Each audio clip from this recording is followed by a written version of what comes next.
Selamat malam, Bapak Ibu Saudara sekalian.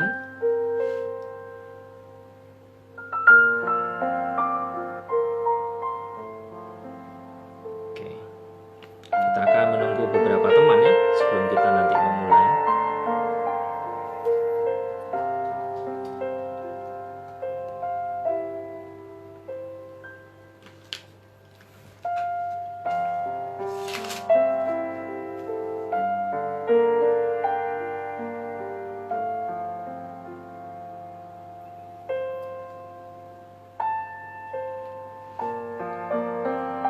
Ya, Bapak Ibu, Saudara sekalian, mari sama-sama kita akan memulai untuk pertemuan pendalaman Alkitab kita di hari ini. Sebelum kita sama-sama memulainya, saya berharap kita sama-sama dapat mengambil waktu untuk berdiam diri dan berdoa terlebih dahulu ya.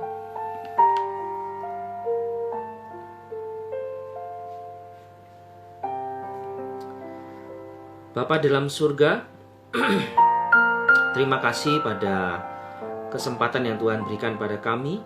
Hari ini kami masih bisa dapat bertemu meskipun via online. Jemaat-jemaat Tuhan yang ada dan kami sendiri hamba-Mu yang akan melayani, Tuhan menolong kami untuk dapat sama-sama belajar dengan baik akan kebenaran firman Tuhan. Semoga firman ini dapat menjadi berkat dan mempertumbuhkan iman kami dan semakin lagi kami bergantung dan berharap kepada Tuhan. Terima kasih Tuhan, hamba-Mu sendiri Engkau pakai untuk dapat menyampaikan apa yang daripada kehendak Engkau sendiri, kebenaran daripada firman-Mu. Terima kasih Tuhan, terima kasih. Dan biarlah kami siap untuk sama-sama membaca dan merenungkan firman Tuhan. Di dalam nama Tuhan Yesus Kristus kami berdoa dan bersyukur. Amin.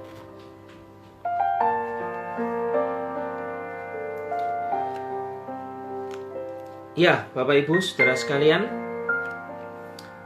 Ya, Pak Chandra bertanya, layarnya kebalik ya, Pak. Saya pakai tripod begitu ya. Memang posisinya terbalik ya. Jadi dibuat versi yang lain gitu ya. Nggak apa-apa teman-teman ya.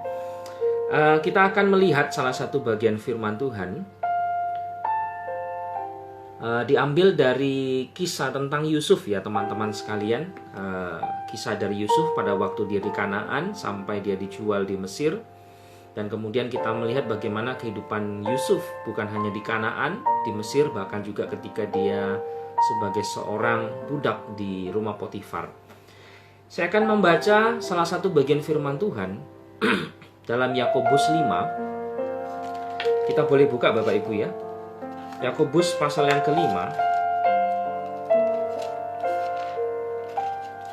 Yakobus kelima ayat 10 sampai 11 saya akan bacakan untuk Bapak Ibu Saudara sekalian. Yakobus 5 ayat 10 sampai 11. Bunyinya demikian. Saudara-saudara, turutilah teladan penderitaan dan kesabaran para nabi yang telah berbicara demi nama Tuhan. Sesungguhnya kami menyebut mereka berbahagia, yaitu mereka yang telah bertekun. Kamu telah mendengar tentang ketekunan Yakub, dan kamu telah tahu apa yang pada akhirnya disediakan Tuhan baginya. Karena Tuhan Maha Penyayang dan penuh belas kasihan. Bapak Ibu Saudara sekalian, ketekunan dan kesabaran adalah sesuatu yang kita butuhkan ya.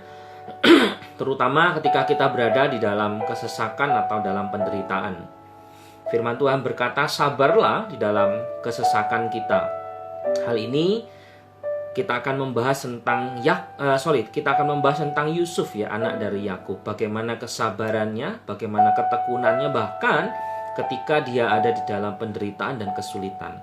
Semoga Tuhan menguatkan kita yang hari ini juga mengalami kesulitan, mengalami masalah. Saya percaya firman Tuhan akan berbicara kepada kita secara khusus, sama seperti kepada Yakub, sama seperti kepada Yusuf, bagaimana Tuhan memberikan dia kekuatan sehingga dia bisa melewati segala sesuatu.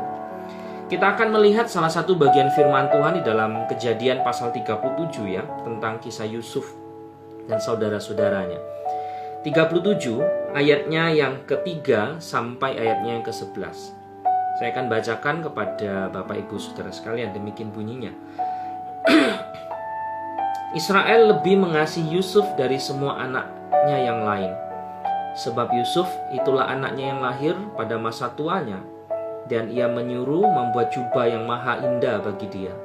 Setelah dilihat oleh saudara-saudaranya bahwa ayahnya lebih mengasihi Yusuf dari semua saudaranya, maka bencilah mereka itu kepadanya dan tidak mau menyapanya dengan ramah. Pada suatu kali bermimpilah Yusuf, lalu mimpinya itu diceritakannya kepada saudara-saudaranya. Sebab itulah mereka lebih benci lagi kepadanya. Karena katanya kepada mereka, "Coba dengarkan mimpi yang kumimpikan ini. Tampak kita sedang di ladang, mengikat berkas-berkas gandum. Lalu bangkitlah berkasku dan tegak berdiri.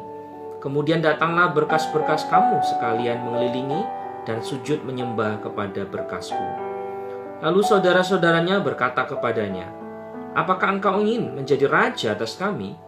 Apakah engkau ingin berkuasa atas kami?"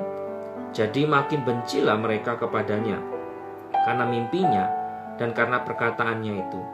Lalu ia memimpikan pula mimpi yang lain yang diceritakannya kepada saudara-saudaranya. Katanya, "Aku bermimpi pula, tampak matahari, bulan dan 11 bintang sujud menyembah kepadaku." Setelah hal ini diceritakannya